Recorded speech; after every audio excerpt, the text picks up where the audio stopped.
जा रहे थे, लेकिन अखिलेश यादव ने इसे धांधली बताया है।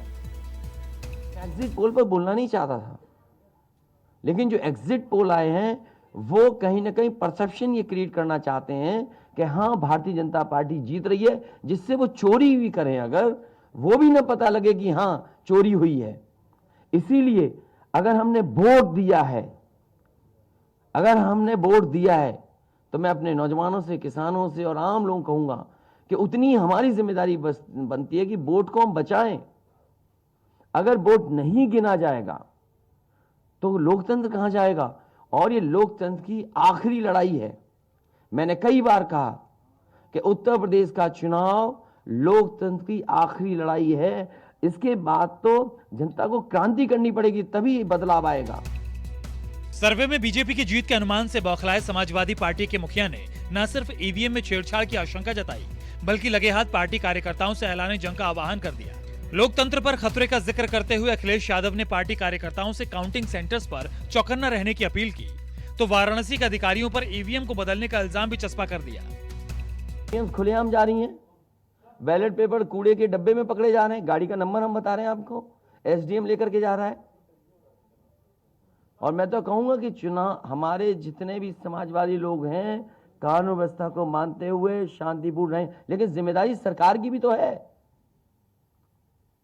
ये जिम्मेदारी इलेक्शन कमीशन की नहीं है, सरकार की नहीं है। आप अगर पूरी सुरक्षा के साथ उन ईवीएम्स को ले जाते, जो प्रत्याशी चुनाव लड़ रहे हैं उनकी जानकारी में लेकर के जाते हैं, तो किसको आपत्ति थी। ईवीएम विवाद को लेकर समाजवादी पार्टी के प्रदर्शन के बाद डीएम ने प्रेस नोट जारी किया है। डीएम के मुताबिक ये ईवीएम ट्रेनिंग के लिए ले जाए जा रहे थे और ये चुनाव में उपयोग किए गए ईवीएम थे ही नहीं। लेकिन मीडिया ने जब अखिलेश यादव से इस बाबत सवाल दागा तो वो गुस्से में आ गए।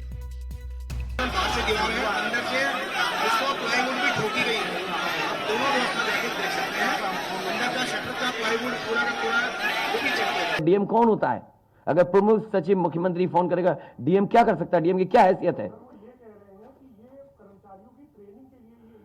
ये फिर जो प्रत्याशी लड़ने रहे थे उनको आखिरकार डीएम ने क्यों नहीं बताया? डीएम अगर ये जवाब दे रहा है तो उस डीएम से पूछिए कि डीएम ये बताओ कि तुमने जो प्रत्याशी चुनाव लड़े थे उसके बारे में क्यों नहीं बताया उन प्रत्याशियों को। ये डीएम आखिरकार किसके नीचे काम कर रहे हैं? और बनारस जैसी पोस्टिंग किसी डीएम को मिली होगी, इस डीएम को मैं भी जानता हूं। जब पहली पोस्टिंग मैंने मुजफ्फरनगर दी थी, मैं नहीं जानता ये डीएम कौन है, किसकी सिफारिश पे ये मुजफ्फरनगर पहली बार गया था। बेईमानी करा रहा है। बीजेपी की नीयत पर सवाल उठाते हुए अखिलेश यादव ने यहां तक कह डाला कि नतीजों में धांधली के लिए अभी से अधिकारियों को आदेश मिलने लगे हैं। प्रमुख सचिव मुख्यमंत्री, आप जानकारी कर लें, अगर आपके डीएम्स कोई जानकार हैं, उन्होंने खुद बताया है कि वहां से लखनऊ से फोन आ रहे हैं कि जहां पर भारतीय जनता पार्टी हार रही हो वहां पर काउंटिंग स्लो हो और रात तक काउंटिंग लेकर के जाइए। अखिलेश यादव ने सर्वे की पूरी प्रक्रिया को ही सवालों के घेरे में ला दिया। मैं तो अपने नौजवानों से अपील करूंगा कि जहां किसान इतने साल बैठे रहे तब सरकार झुकी, कम से कम 3 दिन लोकतंत्र के अखंड प्रहरी बनकर के ईवीएम्स को बचाएं और चुनाव को बचाएं। बीजेपी की मंशा पर सवाल उठाते हुए अखिलेश यादव ने पंचायत चुनाव का जिक्र किया, तो साथ ही कार्यकर्ताओं से किसानों की तरह मोर्चाबंदी का आह्वान कर दिया। अगर ईवीएम्स खुली सड़क पे इस तरह जाएंगी, आप क्या उम्मीद करोगे? आपके बैलेट पेपर पकड़े जा रहे हैं। आपके लखनऊ में ही एक गाड़ी पकड़ी गई थी, उसके अंदर क्या क्या था? वो कहते वो तो हर गाड़ी में टूल बॉक्स होता है। तो टूल बॉक्स में इतना बड़ा हथौड़ा थोड़ी होता है कि आप ताला तोड़ दो। वोट बचाने के लिए कहीं ना कहीं हमें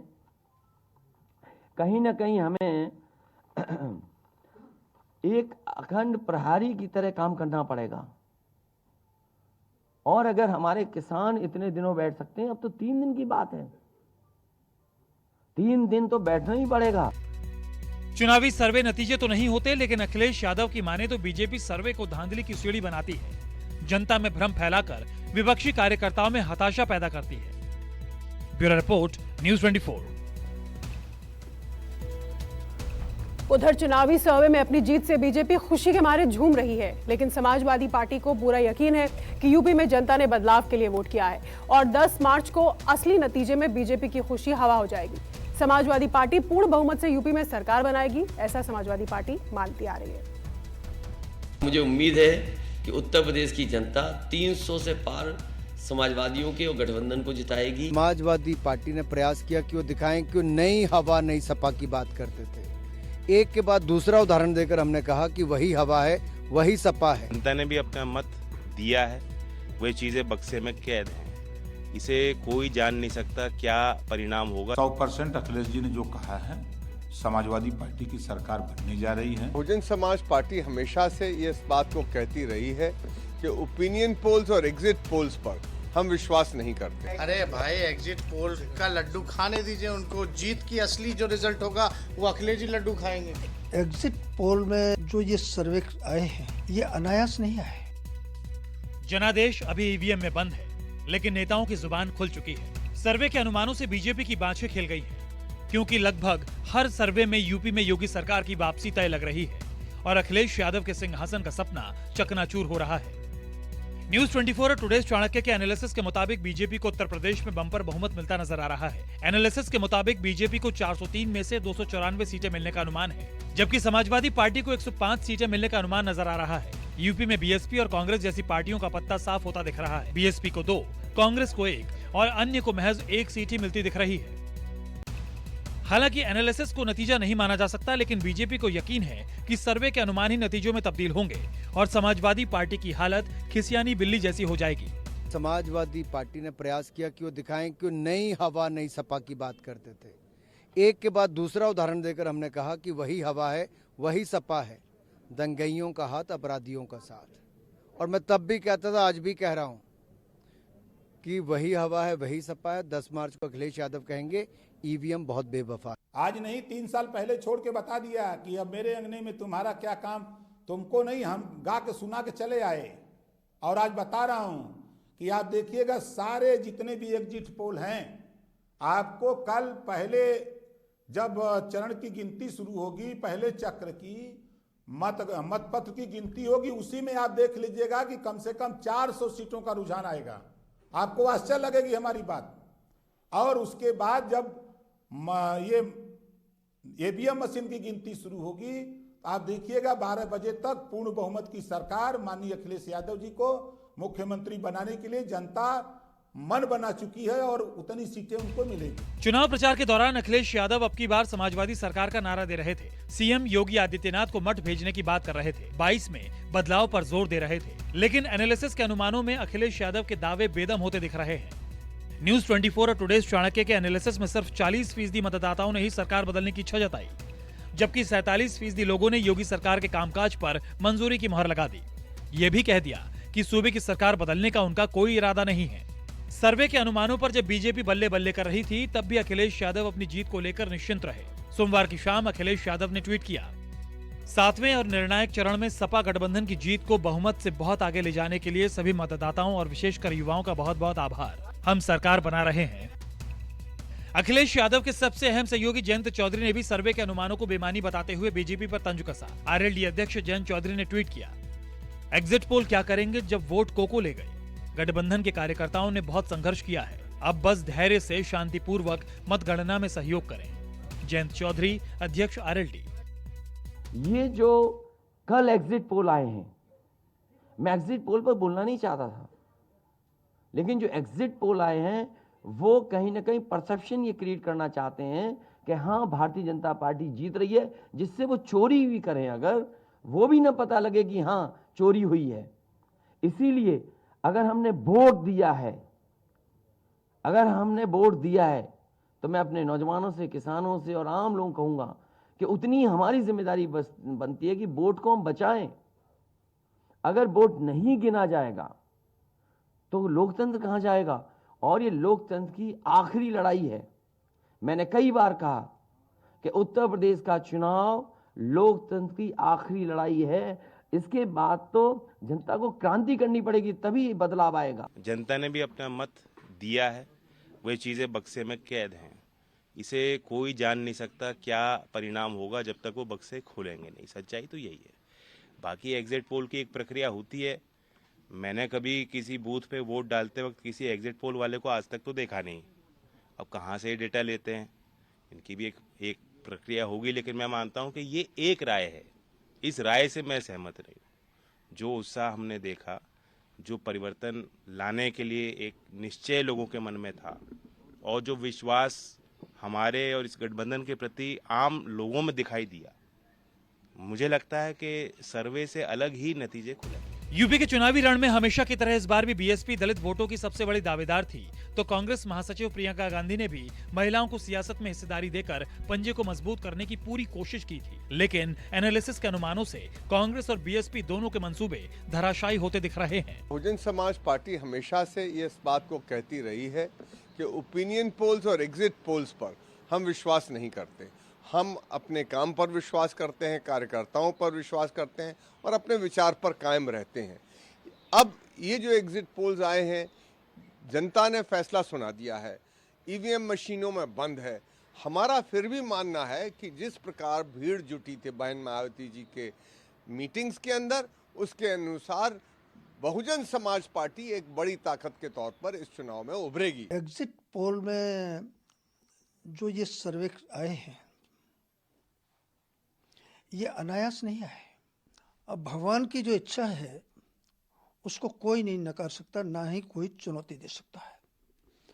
जब तक अखिलेश यादव जी या उनके अन्य जो साथी हैं उनका सवाल है, सत्य बात यह उन्होंने पराजय को स्वीकार कर लिया। जिस प्रकार की शब्दावली प्रयोग कर रहे हैं, जैसे वाणी बोल रहे हैं। देश के सबसे बड़े सूबे यूपी में बीजेपी की जीत के अनुमान ने बिहार की राजनीति को भी गरमा दिया है। सत्ताधारी बीजेपी और जेडीयू के नेता विपक्षी दलों पर तंज कस रहे हैं, तो आरजेडी नेता तेजस्वी यादव अब भी अखिलेश की जीत को लेकर आश्वस्त हैं। यूपी की जहां तक बात है, अभी एग्जिट पोल है, अभी तो मैं ज़्यादा इस पर टिप्पणी नहीं करूंगा, लेकिन एक बात जरूर है जो मेरा बिहार का अनुभव है उस पर कह रहा हूं कि एक जो लोग बेस वोट मानते हैं अपना, हमारा वोट है, काम करें चाहे नहीं करें, कुछ करे कि नहीं करे, लेकिन हमारा वोट है, बिना कामे किए वोट देता है, काम करने की क्या जरूरत है, उसमें एड ऑन नहीं होता है तो आप नहीं आ पाता है। बिहार में बार बार हम लोगों ने देखा है, यूपी का भी वही हाल है। एक बेस वोट है, लेकिन उसमें जब तक ऐड नहीं होगा तो आपका बनेगा नहीं, आप उसी सीमा तक रह जाते हैं। तो यूपी में भी ओवरऑल स्थिति यही दिख रही है। भाई एग्जिट पोल का लड्डू खाने दीजिए उनको, जीत की असली जो रिजल्ट होगा वो अखिलेश जी लड्डू खाएंगे, क्या चिंता कर। उत्तर प्रदेश में मुख्यमंत्री पद के दोनों मुख्य दावेदार पहली बार विधानसभा चुनाव में अपनी किस्मत आजमा रहे हैं। गोरखपुर सदर सीट से सीएम योगी की जीत और करहल सीट से अखिलेश यादव की जीत में कोई मुश्किल नहीं दिख रही, लेकिन लोगों की दिलचस्पी इस बात में है कि यूपी में सत्ता परिवर्तन होगा या फिर मुख्यमंत्री की कुर्सी पर योगी आदित्यनाथ का कब्जा बरकरार रहेगा। और इन सवालों का सही जवाब 10 मार्च को ही मिल पाएगा। Bureau report, news 24। आप देख रहे हैं नॉन-स्टॉप 9। Welcome back. यूपी में चुनाव के बाद ईवीएम पर लड़ाई शुरू हो गई है। समाजवादी पार्टी के ईवीएम में गड़बड़ी के आरोपों के बाद वाराणसी डीएम की सफाई सामने आई। उन्होंने इन आरोपों को अफवाह बताया।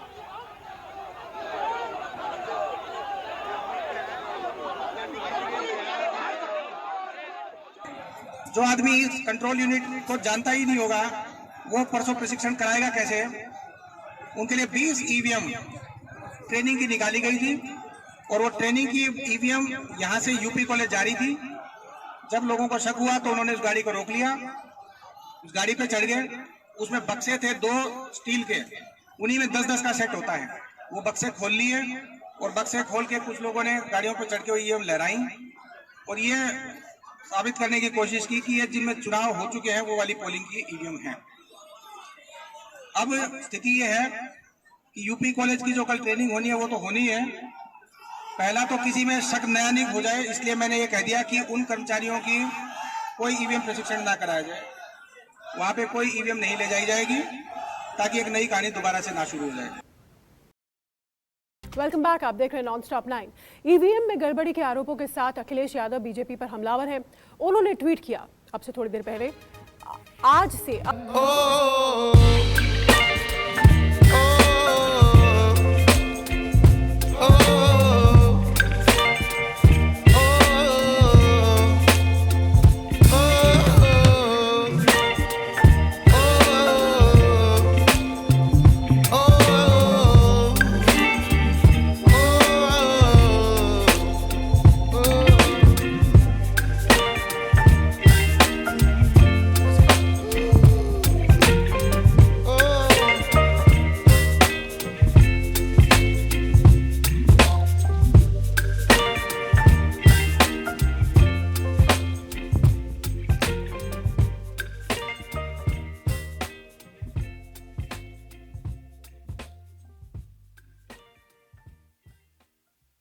फॉलो करना ना भूलें ताकि आप देश और दुनिया की कोई खबर मिस ना करें।